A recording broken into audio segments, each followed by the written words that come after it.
Hello, everybody, and welcome to another edition of Cerebral Smack Talk here on YouTube.com. It is going to be partnered up with the Ranger Roundup as we will be recapping Game 6 of the Eastern Conference second round, the New York Rangers versus the Ottawa Senators. Let's dive right into the Cerebral Smack Talk, which means it is SmackDown Live, and this time the show emulated from the O2 Arena in London, England, courtesy of the USA Network. As always, I'm with Anthony Florio. Michael Bullock should be with us momentarily, probably waiting. We'll wait and see what happens. We started off with an in-ring segment with Randy Orton. Then it was interrupted by Jinder Mahal. Then basically all hell broke loose. Then we had Kevin Owens show up. Then we had AJ Styles show up. Oh, come on. Sorry. Then after that, then we had Baron Corbin and Sami Zayn come out. Looks like we have ourselves a six-man tag team for a main event tonight. I really liked how this went out. This was a very fun segment. Everybody did their roles really well. I'd rather not get into too much detail. So with that said, we're just going to hand it off to Anthony Florio. So Anthony, go on. Let's talk about the opening segment. Good to start the show. Well, I'll tell you, MF, you're absolutely right about that. I mean, this was the segment of the night for me, no question about it. I mean, we had all those moving parts. I mean, Randy Orton started it off well, and then you had Jinder Mahal coming out. But I'll say it like this: it was an obvious. I mean, the writing was on the wall. We knew it was going to be an obvious setup for a six-man tag match. Jinder Mahal's push continues to intrigue me, yet I'm still waiting for him to actually shine on that platform that he's been given. And I got to say, his promo was the least impressive of the bunch. But everybody else, though, was fine. I mean, Orton with that vintage Randy Orton promo, and then Kevin Owens with another wonderful promo from him. I thought Owens was the star of this segment, if I'm going to be real honest with you. And then AJ Styles, doing his part, and Corbin was about to run his mouth, but then Sami Zayn cuts him off at the pass, and then they start going at it. So yeah, I mean, this was a be a man segment, MF. I mean, this is a segment that we would go crazy on if we were doing the commentary. I mean, you're now the Tom Phillips now that Mauro Ranallo's on the other side of the fence, but it is what it is. But all but Jinder Mahal really impressed me during this segment. So, fun segment. And it obviously set up for that six-man main event, which was hella fun. I'm going to tell you that right now. That's the only spoiler you're getting tonight. So that's all I can say. Segment of the night for me. So Michael Bullock, Phenom, come on in. We actually had a late start on our SmackDown chat tonight because you went to a Paw Sox game, and thankfully that went well. At least something went well for us tonight. So your thoughts on this opening segment? Yeah, I thought the opening segment was really good. I mean, like you said, this was basically a be a man segment here. I mean, everybody else played their parts well. I mean, Jinder Mahal, to me, I mean, he is still a work in progress. I mean, because it seems like they're really starting to push Jinder Mahal, and I told Florio about this earlier, and I know he's going to back me up on it. I said maybe going to SmackDown Live was going to make things better for him, and it certainly has done well so far. I mean, I know it's he's just starting on SmackDown Live, but so far so good for him. So give him some time, and who knows, maybe his promo segments will start to get better, but we'll just wait and see. But it definitely did set up for the six-man main event later on in the night. So nothing else to say. Fletch, let's just move on.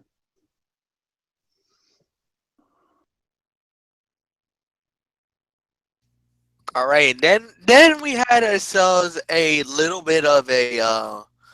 I want to say it was a little bit. I don't know if this was like a promo segment or not, but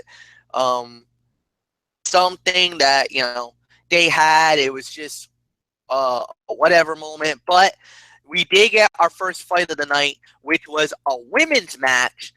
Natalia, the what do we call them? The Sweet Valley High Mean Girls goes up against Becky Lynch, and Becky Lynch had Charlotte and Naomi in her corner. Natalia wins the match at 3 minutes. So, Anthony Floyo, go ahead. It's all yours. 1 star. Not a good match at all. The broadcast team seems to be being paid by the mention of the welcoming committee based on the number of times they feel the need to say the name. Here's hoping that Charlotte pulling Naomi back is a sign that they don't intend to turn her babyface and this is all some sort of a ruse. But the match was just there. The Sweet Valley High Mean Girls continue to annoy the piss out of me. So that's all I can say on that. So for me, I'll give it 1 star for the effort because of who they are. But honestly, the match for that, I can honestly go as far as to say this should have been a cutout, really. But it is what it is. So 1 star for me. And like I said, Sweet Valley High Mean Girls, congratulations. You're still continuing to annoy the piss out of me. Way to go. Put the more in morons, you stupid idiots. Bullet, go ahead. 1 star for me, and I'm with Anthony Floyer on this one. The Sweet Valley High Mean Girls really continue to annoy the piss out of me, especially, I don't know who, to me, I think Natalia's more annoying and than the others, but then again, you could also say Carmella's probably annoying as well, but I think Natalia is the worst of it, and this, I mean, Natalia. I mean, Florio used to have a lot of respect for Natalia because she's part of the Hart family, and now he's lost all respect for her, and doesn't even consider her a member of the Hart family, especially after she disowned her own uncle. Don't get me started on that freaking nonsense.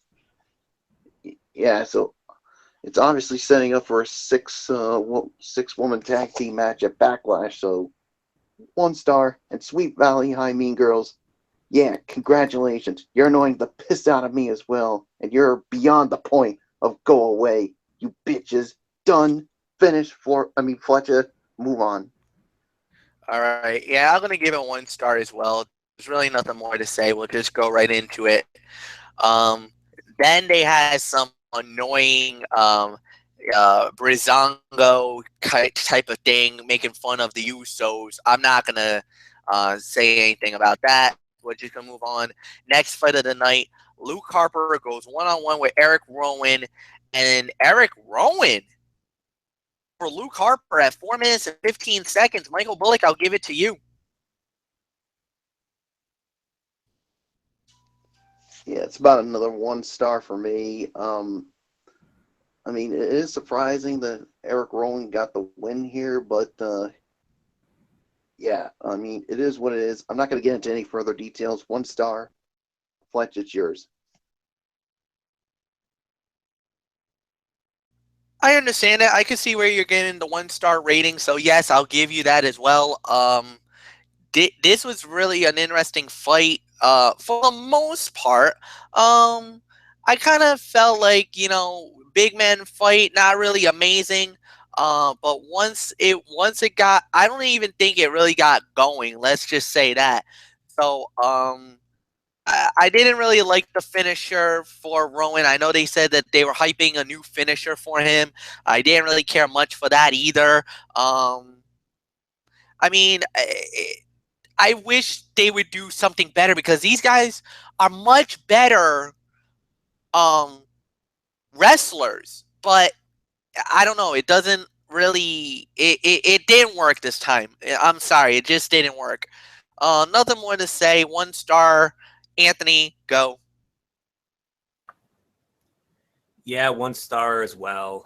A battle involving 2 henchmen with undefined characters. Who are these guys? Why did they fall on opposite sides of the Bray Wyatt split? Why are they feuding now? These are basic questions that creative needs to answer, or both guys will continue to spin their wheels. No further comment. Just move on.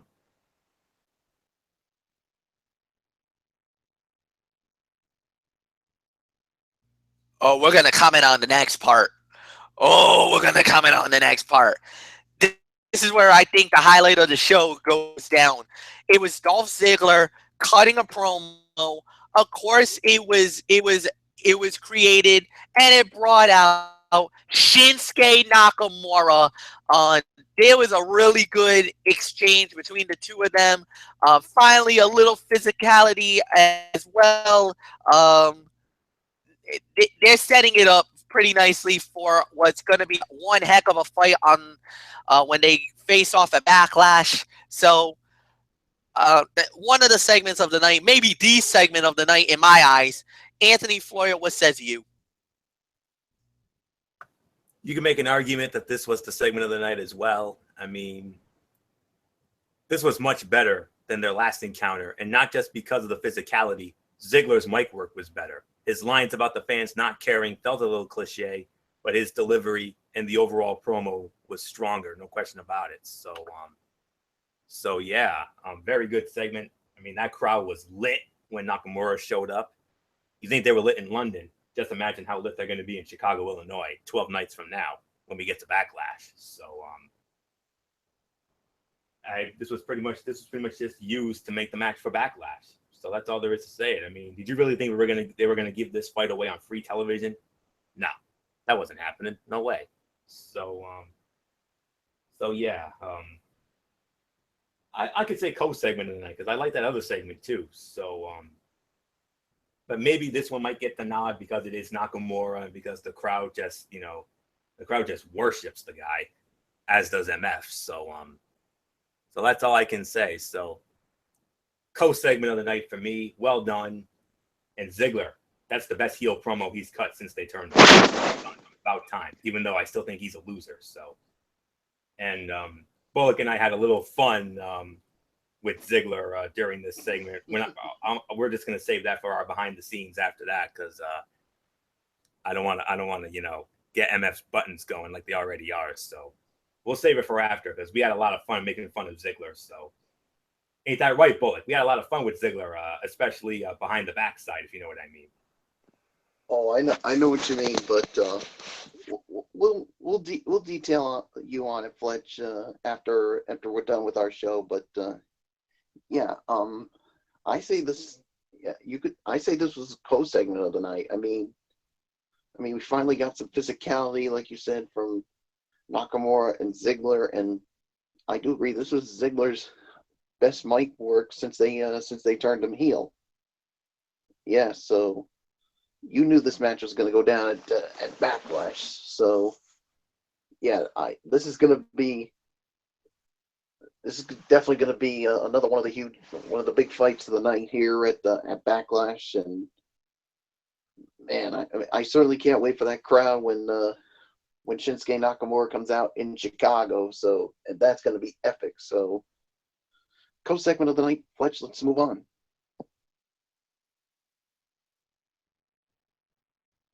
All right, and then we had a little. Then we had okay. Now I'm gonna leave you guys open to this. If you want to talk about it, we can. If you don't, then fine. Fandango and Tyler Breeze versus the Ascension. Cut.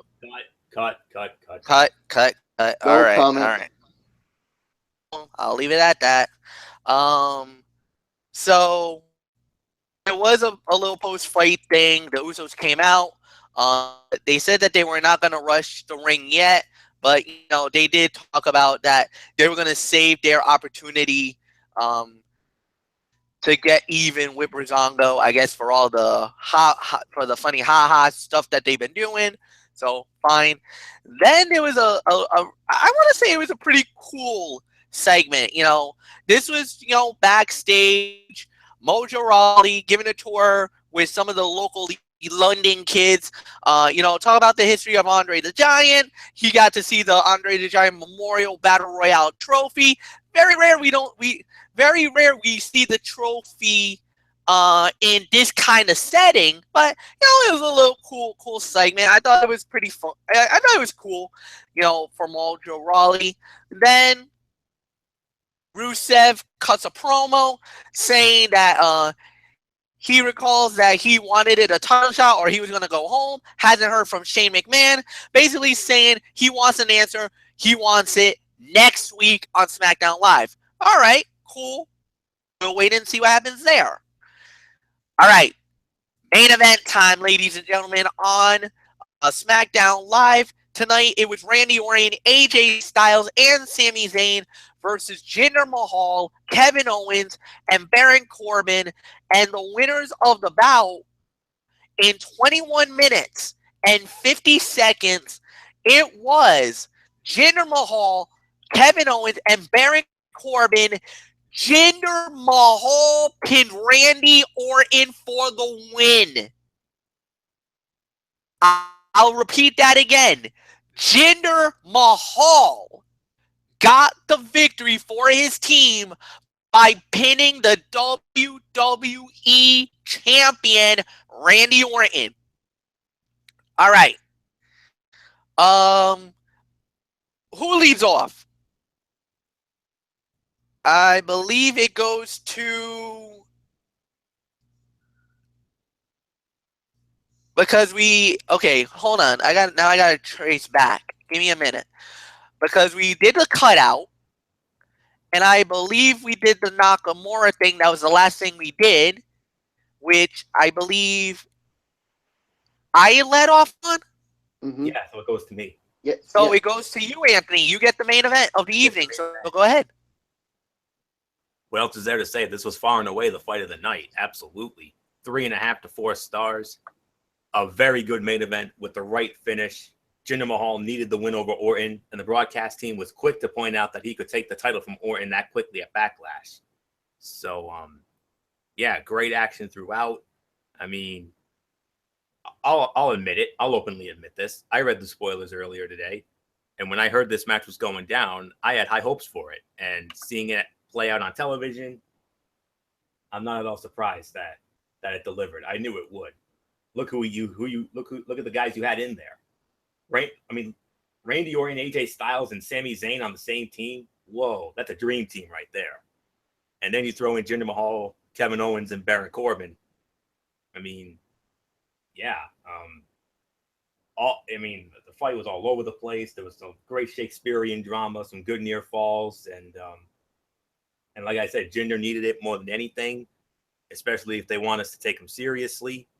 And you keep doing things like this, that's exactly what will happen. We'll have a reason to take him seriously. So good booking there. I'll give him credit for that. Well done. So a very good main event to an otherwise great way to end what I thought was otherwise rather meh and lackluster show, if I'm going to be real honest with you. So 3.5 to 4 stars, far and away the fight of the night. Michael Bullock, wouldn't you agree?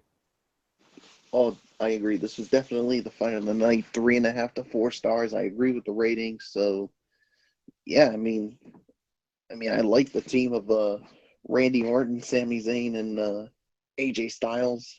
So, and yeah, I mean, Jinder Mahal getting the pinfall there. I mean, I think this is why I think eventually who knows? I mean, we may have to take him seriously, but we'll wait and see how it goes. But yeah, there's really nothing more to say. So 3.5 to 4 stars, fight of the night. So, Fletch, your thoughts on the main event?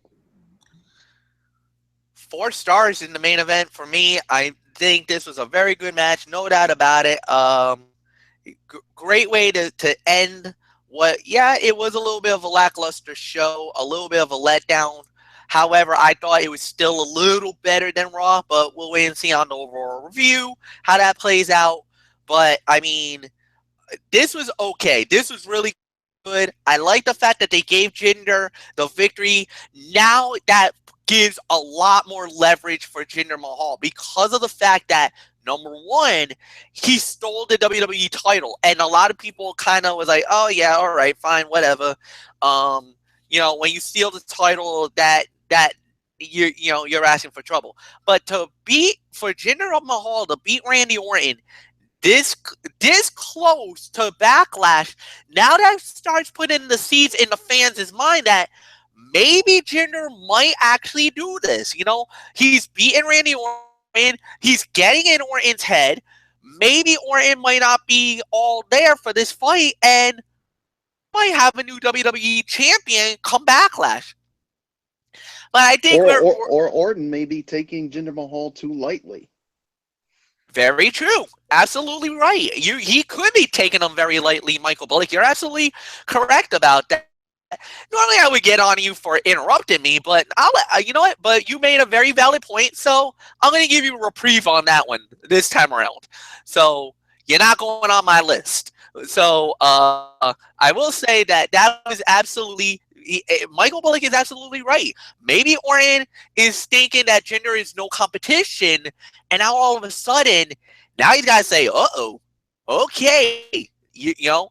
It's one thing if you steal my belt, but you beat me in a match straight up, and I don't believe there was any interference in this fight. I don't think I read anything about the Singh brothers interfering at the end. So, all right, well, there was a distraction, but it wasn't enough to cause any major problems. But yeah, clean victory. Congratulations.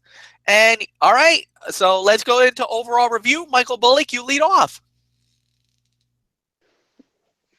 And like you guys said, this was probably a meh edition of SmackDown Live.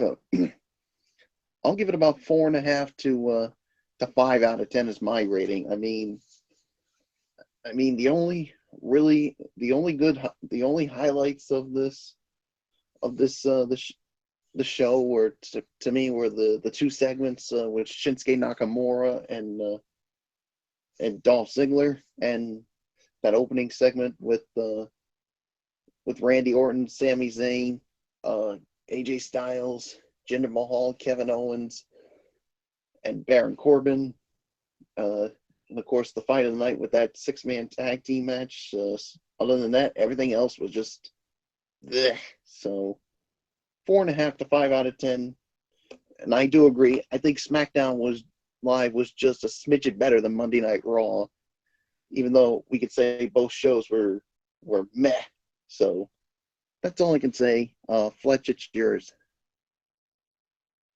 The only reason why I would give SmackDown a little bit of the advantage this time around than in any other situation is because the crowd was a lot more alive. They were more vocal. They were a little more, had a little more fun than in Monday Night Raw because the crowd was more livelier, and that was better. And think about this. 2 shows in the very same venue, and you kind of felt like the crowd was definitely more livelier tonight than they were last night for Monday Night Raw. Now, could that have been a mistake and whatever? Maybe the crowd just got tired out because it's a 3-hour show compared to 2 hours. Or is it because of the fact that the level of competition and the name recognition, the stars, understand why WWE tries to make Raw their flagship show and everything else, but I'm telling you, the pure talent is on SmackDown Live. Kevin Owens, AJ Styles, Shinsuke Nakamura, Dolph Ziggler. Yes, I'll even put Jinder Mahal there now. I think he's elevated himself as an upper mid-card talent. I know they're probably going to give him main event status because he's fighting Randy Orton, but he's upper mid-card. He's elevated his game. The Shining Stars, even though they haven't used them recently, when they jumped in, they've been looking good. Okay, I get it. Sweet High Mean Girls. All right, I know Florio and Bullock says go away.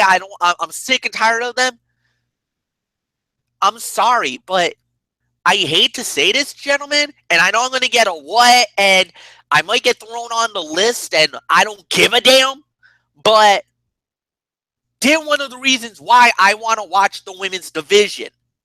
Because of the fact that, don't get me wrong, the best woman on Raw is right now Alexa Bliss. Then you got maybe Sasha a little bit, but I'm still waiting for that heel turn. Hasn't happened yet. Bayley, I'm sorry, she's fallen. She's dropped in the last few weeks. Since she lost that belt, her stock has dropped. You want to know whose star has risen lately? Nia Jax. Have you not pushed her yet? So that's my feeling. I'm gonna give this about 5 stars. Yes, the show wasn't great because the way that it was designed, the whole 9 yards, it should have been better. But I'm sorry, but they could do a lot more better with certain individuals, certain things, certain degrees. But for me, 5 stars is my rating. And like I said, just by a smidgen, because of the crowd, they were better than SmackDown was a tad better than Raw. Plus, on top of that, to know the news that Braun Strowman could be out a month, bad news from Monday Night Raw. Horrible news from Monday Night Raw. Florio, go ahead. It's yours. 100% agree about the Braun Strowman situation, MF. That's a major blow for Team Red, no doubt about it. So, but Raw will regroup and they'll find a way to move on. Trust me, they will. I hope so. Anywho, 5 out of 10 for SmackDown Live. I agree with everything that was said. Yeah, the crowd was more into it this time around. Main event, far and away the fight of the night. The opening segment with those same guys, and then the Ziggler and Nakamura segment. Those are the only things I can honestly recommend from this show tonight. Everything else, skip it. You didn't miss anything. Believe me, you didn't. But then again, did you really think with a taped show, did you really think this was going to be anything special? No. But thankfully, we're back to the live stuff next week with Raw in Newark, New Jersey at the Prudential Center and SmackDown Live in Manchester, New Hampshire. So, and with those shows both being live, I got a good feeling that we'll get it back. So an off week for both shows, honestly. So that's all I can say on that. So 5 out of 10. And MF, do you have a Mikey's Mindset in store, or are we just going to go on to something I never thought we'd see on this night? Well, I got nothing on the Mikey's Mindset. Basically, no matches have been announced for RWA yet or anything else. So, yeah, we're just going to dive right in. Ranger Roundup, guys. And we had this one. We were feeling so good. You know, we would thought that the Rangers were going to be inspired, you know, getting ready to play for Game 6 of the Eastern Conference second round.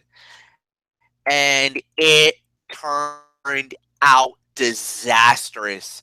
The New York Rangers are gone, folks. We are done. The Ottawa Senators knocks out the New York Rangers by the final score of 4-2 tonight. They have won the series 4-2, and more importantly, it's the Ottawa Senators going to the Eastern Conference Finals, and the Rangers are done. Man, was it a painful defeat, a heartbreaking loss, no doubt about it. Let's get right into the game. Started off 4:27 into the first period, and Mike Hoffman gets the first goal of the game, assisted by Erik Karlsson and Clark MacArthur. That gave them 1-0. Then the Senators double up, a 2-0 lead. Mark Stone gets the goal, his 4th of the playoffs, assisted by Clark MacArthur and Chris Weidman. That was at 14:44, and it was 2 Ottawa after 1. Second period, the Rangers cut the lead in half at 13:32. Mika Zibanejad gets the goal. Matt Zuccarello and Nick Holden gets the assist. The game is 2-1, but not even 2 minutes later, about 2.5 minutes later, the Senators gets the 2-goal lead again, as it was Erik Karlsson getting the goal. Bobby Ryan and Craig Anderson gets the assist after 2 periods, 3-1. And I went out there and I posted something online saying, down by 2, 1 period ago, hoping and praying for a miracle. Well, the hope and prayers started Chris Kreider gets the goal. 53 seconds into the period, Mika Zibanejad and Brandon Smith gets the assist. That made it 3-2. Then the Rangers went on a full-on blitz trying to get the goal. We were it looked like we had so many opportunities where it looked like maybe we would get the second one. We don't know yet. You know, Lundqvist had to get. Obviously, they were going to pull Henrik Lundqvist, and so they do. We get the extra attacker. They try to do it. Well, the Senators gets the puck out, and Juan Gabriel Pajot sticks the dagger in the Rangers. His 7th of the playoffs. Mark Stone on the assist. An empty netter with 7 seconds left in the game. Ball game. Good night. Game over. Series over. Ottawa wins. 4-2, the final score. They have knocked out the New York Rangers. The 3 stars of the game for the final time this season for the Ranger Roundup. Mika Zibanejad gets the number 3 star with 1 goal and 1 assist. The number 2 star was Craig Anderson with 37 saves. And the number 1 star is Erik Karlsson, 1 goal and 1 assist. Anthony, you wanted the fire and the passion. I'm going to tell you, man, the Rangers, they gave it a gallant effort, but we dogged ourselves into too big of a hole to dig out of. And we've been deleted. So we were deemed obsoleted. We've been deleted. And I hate to do this, but yeah, we fade away and we can classify ourselves as obsolete tonight. Oh, yes. They can most certainly classify themselves as obsolete because that was an obsolete performance. I mean, we were riding high going into this game, and, we were hopeful. We were confident. We thought with the home cooking and everything else, and we thought for sure. And based on how we did in games 3 and 4, I thought it was going to be, exactly like that. But no, the Senators played the way we did in games 3 and 4. They kicked the door down and they made themselves at home in Madison Square Garden, and now we're done. Our season is over. Brokenhearted doesn't even begin to describe how I feel. I mean, it's as the old saying goes, the New York Rangers are always going to be the groomsmen. They're never going to be the groom. That's all there is to say about that. So, but I will give the Ottawa Senators credit where credit is due. They obviously wanted it more, whereas we hardly even wanted it tonight. Let's not kid ourselves. So, the Rangers lollygagged. They phoned it in, and that's all there is to it. So, in the first 2 periods, they definitely phoned it in. But the third period, yeah, they chose to play for 1 period, and look what happened. They got burned for it. So yeah, I hate to say it, but they deserve to lose this game tonight, and they deserve to lose this series. So and the numbers are gonna prove it. Okay, the Rangers may have had the shot on goal advantage, 39-26. That's all fine and dandy. But and they also had the hit advantage, 30-15. But all the other numbers are going to be all Ottawa here. Face-off percentage, Ottawa Senators 60%, New York Rangers 40%. Both teams were 0 for on the power play. The Rangers had the hit advantage, 30-15, but these are the 2 numbers that are the most telling of them all. Block shots, Ottawa Senators 20, New York Rangers 7. Are you kidding me? 7 block shots the whole game to 20 on the other side? And if that's not bad enough, look at the giveaways. The Ottawa Senators, 10 giveaways. You know how many giveaways the New York Rangers had tonight? 25. I'm not kidding you. 25. Those two stat lines alone are the reason why we're going fishing now. But I got to show my lovin's to the Ottawa Senators, even though it pains me to do it. Erik Karlsson, number one star of the game. Yeah, I can understand that. A goal and an assist. He had 3 block shots. I really could have given it to Anderson because I thought Craig Anderson stood on his head tonight. 37 saves. I mean, that's the Craig Anderson that the Ottawa Senators have been looking for in this series, and he finally showed up tonight. And it reminded me a lot of Ben Bishop of the Tampa Bay Lightning 2 years ago. That it felt like a Ben Bishop performance tonight. That's how I feel. Kyle Turris played very well tonight. 4 hits and a takeaway for him. Bobby Ryan, 3 block shots, a hit and a takeaway, had an assist on the night. Stone, Mark Stone, goal and an assist. He had a block shot, 2 takeaways on the night. Clark MacArthur, 100% on the faceoff draw. He had 2 assists and a takeaway. Like I said, 100% on the faceoff draws. Turris was 65%. Brassard, 63% on faceoffs. Pajot, 60% on faceoffs. He also had 2 block shots, the hit, and the goal and the dagger goal. And Mike Hoffman. I thought Hoffman played a phenomenal game tonight. He had a goal. He also had a hit. He also had a block, and he had two of the takeaways as well. Phenomenal game for Hoffman. Yeah, but Karlsson, no question about it. Karlsson, I thought, was the best player on the ice tonight for either side. 3 block shots and the goal and the assist. And Anderson standing on his head. Great performance out of him. So well done, Ottawa Senators.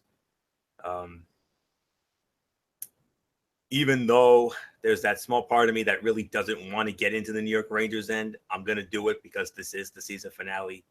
And I don't want to look like too much of a nog and a diva here, but I'm just going to do my best here. Best player on the ice for us tonight, I got to say, it was Chris Kreider. I mean, had a goal. He got the goal at 53 seconds of the third. That really got the hopes up. And I thought that was going to be the spark right there. But, oh, boy, was I wrong. 4 hits on the night as well. I thought he played a great game tonight. Zuccarello, I thought, played well as well. He had 3 hits, had a couple of takeaways, had an assist. Grabner, not much on his end. Glass, 3 hits. Played okay. Danny Girardi, though, another one of the stars of the game. 4 block shots, 3 hits. He came to play tonight. I'll give him credit. He showed up. Mark Stahl, a couple hits and a block. Holden with a couple of hits and a takeaway, had an assist on the night. And that's pretty much it. And Henrik Lundqvist, 22 saves. I mean, he had 1 nice save in the game, but it was all for naught. And oh man, I'm just gonna be honest. I'm gonna be open and honest right here and now. This is one time I'm going to have to cut a pipe bomb scathing promo, and I'm going to do it right here and now. With the exception of the third period, the first 2 periods of that game, I thought the New York Rangers phoned it in. I didn't see any fire. I didn't see any intensity. I thought it was just as bad as Game 3 against Montreal. I'll be real honest with you. You remember how bad that was. Well, this was a little better, but it was not. But it was not up to our standards. And I mean, what the hell? When is it going to be our turn? I keep asking myself the same thing over and year in and year out. I keep asking myself, when is it going to be our turn? I highly doubt it'll ever be our turn. Even if we keep this core group together. I mean, if I'm Henrik Lundqvist, I'm running out of time and I'm running out of patience. Because let me tell you something. MF and I are the same age as Henrik Lundqvist, you know? This is his last shot at a winner. And for the younger guys, it could be their only shot. But I swear to God, after seeing that lollygagging tonight, I mean, it made me sick to my damn stomach. That performance tonight was a slap in the face to all Ranger fans all over the world. It was a slap in the face to Eric Peterson. It was a slap in the face to Mauro Ranallo, who I happen to know is a diehard New York Ranger fan. I don't know if you knew that, but that's true. Mauro Ranallo, Ranger fan. To those couple of beautiful baby girls that MF and I know on Twitter, keeping it nasty, and Stephanie Alva. It was a slap in the face to those beautiful angels. It was a slap in the face to me. And most importantly, it was a slap in the face to the most diehard New York Ranger fan I know, and that's good old MF Michael Fletcher. That was a slap in the face. They needed to wake up. And what did they do? Third period they did, but it was too little too late. You can't just play for 20 minutes. You have to play for all 3 periods. You got to play for 60 minutes, not 20. That performance tonight was an absolute joke. Are we ever going to have a shot at a winner? I highly doubt it. For Henrik Lundqvist, this could be his next to last shot at a winner. For those younger guys, it could be their only shot. So, defeated, embarrassed, humiliated, but most of all, but the 2 things I feel most of all right now, brokenhearted and sick to my damn stomach.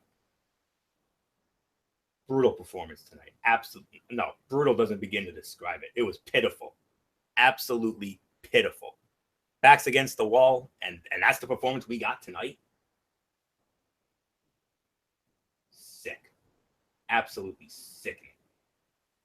Slap in the face to me, slap in the face to MF, and a slap in the face to all Ranger fans all over the world. Wake up. But at least the pressure's off now. Now we can enjoy the rest of these Stanley Cup playoffs as fans. And I'm going to tell you right now, going forward, with the way it's going right now, go Nashville Predators. I'm rooting for you boys. The Nashville Predators are the team I'm rooting for to win this whole damn thing. I could care less about Pittsburgh and Washington. I hate both of their guts. I hate them even more now. But it's one time I'm actually going to root for the Washington Capitals, because that's how much I hate the Pittsburgh Penguins way more than the Washington Capitals, even though I can't stand the Capitals either. And as far as Edmonton and Anaheim go, I want to see it. I kind of want to see Edmonton pull that thing out, because I like that young team. They're fun to watch. But if I'm going to be real honest with you, who do I think is going to win the Stanley Cup going forward? I'm going on, and I want to be put on the record for this. I've got the Nashville Predators winning the Stanley Cup. I think they are the best all-around team right now. They don't lollygag. They play for 60 minutes. They bring the intensity every night. Look what they did to the Chicago Blackhawks. Look what they did to the St. Louis Blues. And I think they can definitely do that against Edmonton and Anaheim, no doubt about it. And when they go to the finals, no matter who comes out of the East, whether it's Ottawa, Pittsburgh, or Washington, I think they can take them as well. I'm rooting for those guys to win it all. I would love to see that young team win it all. It would be a first, and I love seeing teams win for the first time. So go Nashville Predators. Make this hockey fan a happy man. Unlike some team in New York City who claims that they're a team, they sure as hell didn't play like one tonight.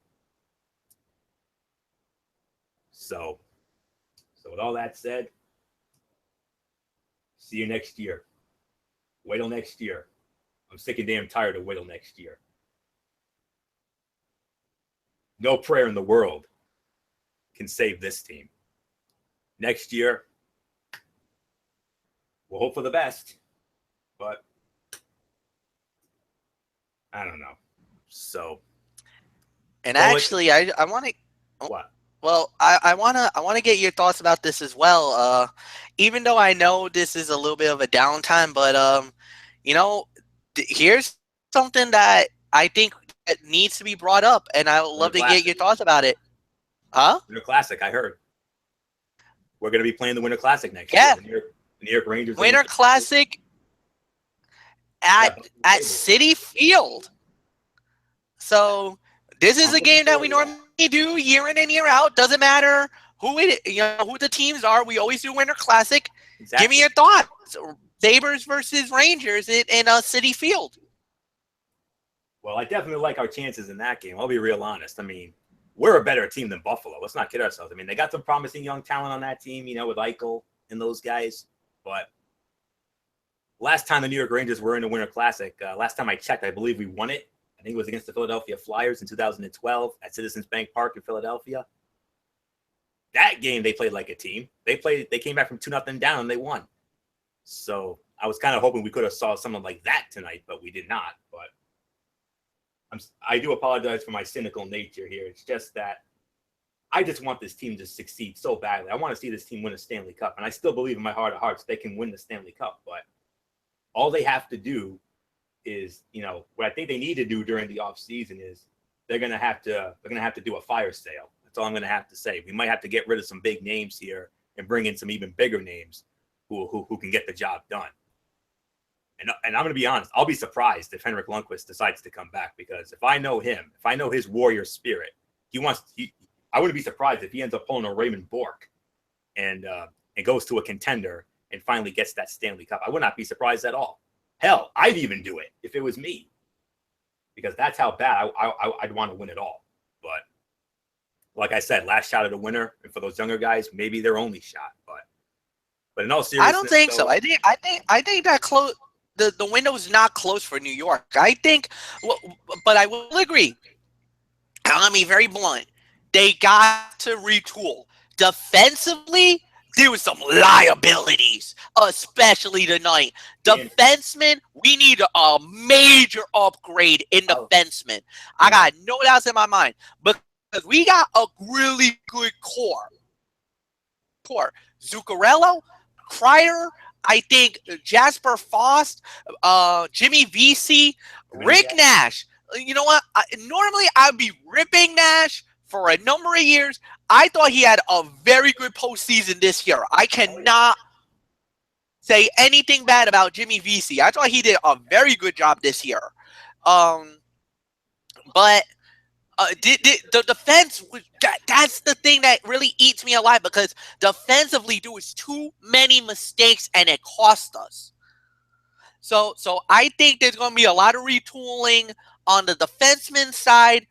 Michael Bullock, if you want to jump in and talk about the Rangers, go right ahead. I'll give you the floor is yours.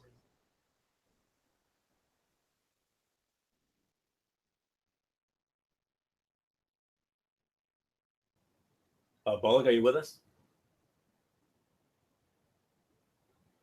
I think we might have lost him, MF.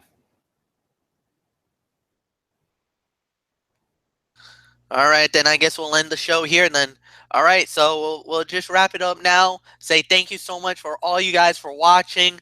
On Friday night, we got a new edition of Strictly Sports, and I don't know the docket as of right now, but keep your eye.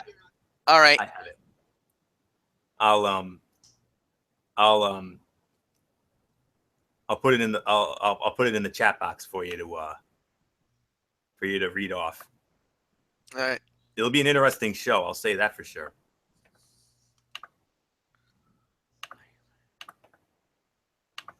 All right. There you go. All right. So what we got is Doug Whitney, Whaley, fired as general manager of the Buffalo Bills. Jamal Charles, newest member of the Denver Broncos. Of course, Nick Saban and the contract extension, 3 years. Then we got the conference finals preview. We got, of course, they're going to want, I'm going to throw an even added bonus here. I'll talk about the Julio Cesar Chavez versus Canelo Alvarez fight. Then we're going to get into our first look, and this is only a first look. This is not the official one, but first impressions of the mega fight. Triple G versus Canelo. That goes down on September 16th. A loaded UFC fight card on UFC 211 this weekend. And, of course, the power rankings of Major League Baseball. That goes down at 10:30 Eastern on the Tone 25 on YouTube.com. So until then, for Anthony Floyo, for Michael Bullock, I'm Mike Fletcher. You know the routine, hug the hand pounds. We out. Have a good night, and so long for now.